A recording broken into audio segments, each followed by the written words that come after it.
Welcome to the Tesla Economist. Please hit the thumbs up and remember to subscribe. You can follow me on Twitter and talk to me on Patreon. As you know, I recently went through a temporary transition somewhat to the battery economist, and with good reason too, as the core of Tesla's business model relies on batteries. But not just Tesla's, any company at all wanting to make battery electric vehicles. It all comes down to the batteries. It comes down to the batteries for Ford, GM, Volkswagen, Mercedes, Rivian, NIO, and even BYD. Well, eventually. You see, the other EV companies are still struggling.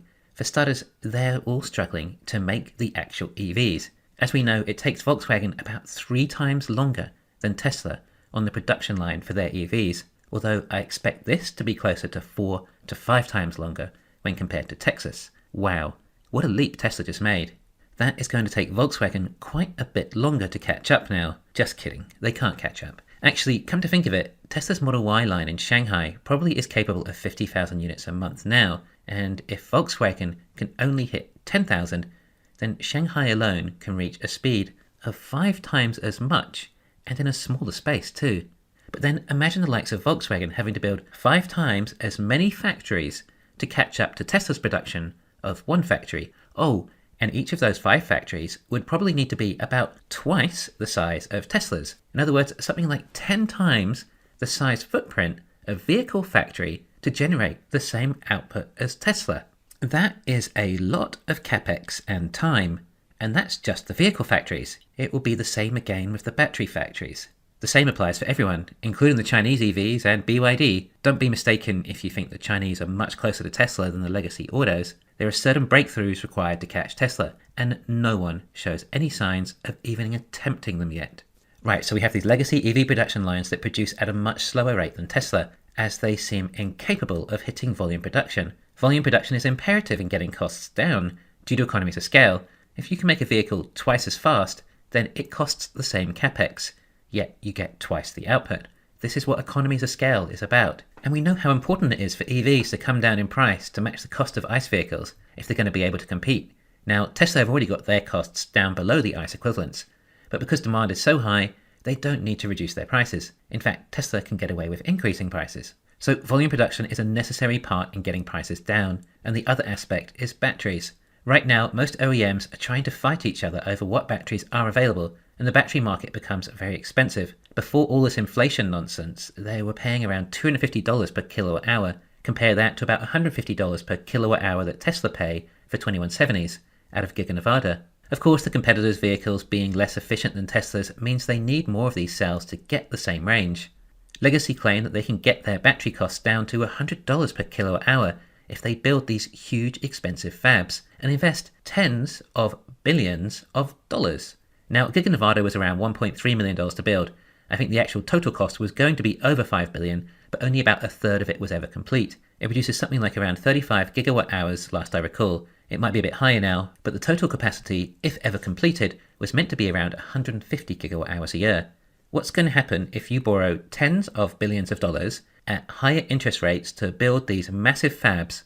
There's probably going to be $1 billion a year just in interest, excluding amortization, plus the extra expense of running a factory and battery line 10 times the size. And why is everyone else using prismatic form factors for their cells? Well, they're easier in production. Also, as they have a rectangular shape, you can actually place more kilowatt hours in a battery pack than you can cylindrical cells, due to the fact there are minimal gaps between rectangles when compared to circles.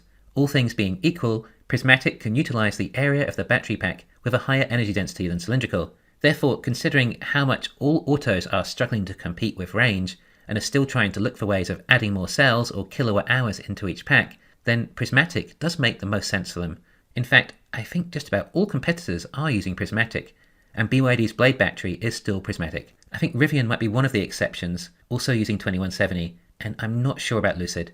Prismatic is an easier form factor in manufacturing, and I think the likes of Legacy Auto want to keep everything as simple as possible. But why don't Tesla use them? Well, cylindrical can be manufactured much faster and thus create economies of scale. However, they are not as easy to manufacture. Also, if the energy density is lower at the pack level, it makes it harder to get a decent range. However, Tesla has a lot more efficiencies in their motor, powertrain, and software. It allows them a lot more options as to what cells they're able to use in their batteries, while still reaching desired levels of range. Now, let's take Ford as an example. They're planning on investing over $11 billion into a factory. Now, this is an equivalent factory to Giga Nevada, as in the same sort of processes and chemistries. Alright, so presumably if Giga Nevada was going to cost $5 billion with an output of 150 gigawatt hours a year, then this Ford and SK Innovation Fab should be doing about twice that per year, due to it costing twice as much. Well, actually, the annual capacity of this investment is 129 gigawatt hours a year. That's right, it costs more than twice as much as Giga Nevada would have and produces fewer gigawatt hours a year, even despite all the advances we've seen over the last 7 years when Tesla started construction. I mean, it makes for great headlines, as it's much more than Tesla have ever invested. Well, just about all of Tesla's fabs combined still don't amass this gigantic sum. Therefore, investors may be forgiven for being mistaken that Ford are making bigger moves than Tesla, except not all dollars invested are equal. A dollar that Tesla invests goes a lot further than a dollar that Ford invests. For example, Texas was rumored to cost just $1.1 billion to construct. Now that is just the building, and there was likely another $1 billion of equipment in there too.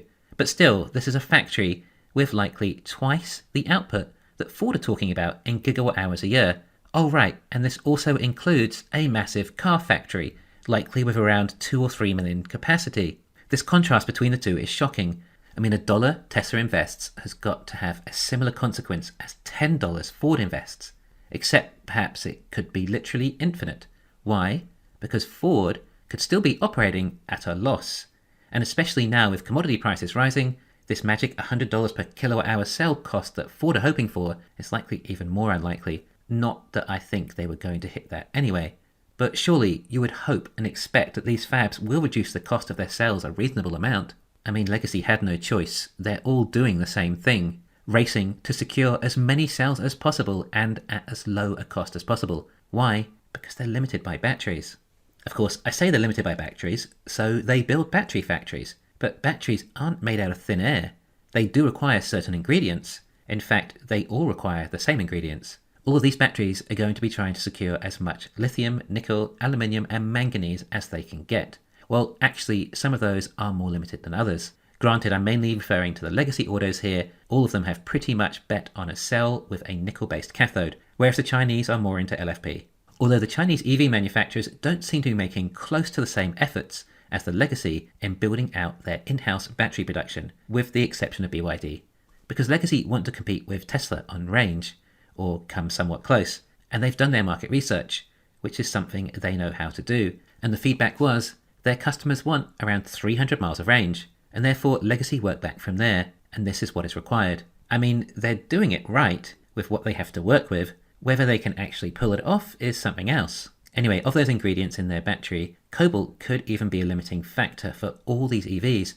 But even if it isn't, legacy autos are much more susceptible to a multiple of minerals.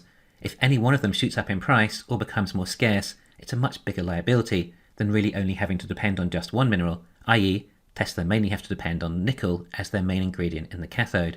So there's a chance that Legacy all finish their battery fabs at the same time and then all want as much of these minerals as possible at the same time. I mean, you'd think it's likely they're trying to secure their supply chains already, but it's not the easiest time right now either. So we'll find out. But will Legacy go to the effort of vertical integration and getting to mining too? It would appear that Tesla are willing to go to that level, but are the others really that competent?